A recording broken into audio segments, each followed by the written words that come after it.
喺中東局勢持續唔明朗嘅情況之下咧，投資者短期之內應該係繼續保持住防守性嘅資產配置策略㗎，去降低地緣政治風險對投資組合嘅衝擊。首先咧，可以考慮提高現金同埋短期高評級債權嘅比例，因為呢啲工具嘅流動性咧係比較好，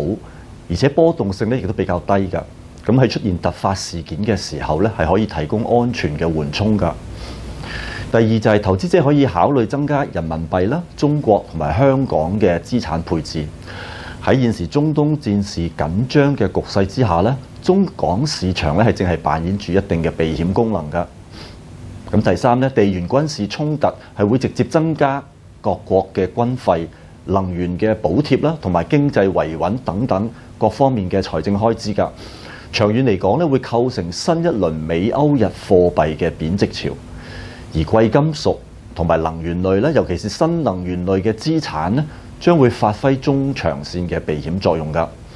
咁另外咧，防守型嘅股票，例如係公用事業啦、醫療保健啦、食品啦同埋必需品等等嘅行業咧，喺不確定嘅地緣政局之下咧，需求亦都會相對穩定㗎，而且亦都能夠提供較佳嘅防禦作用。咁最後啦，地區配置方面咧，應該降低對中東同埋高風險新興市場嘅冒險，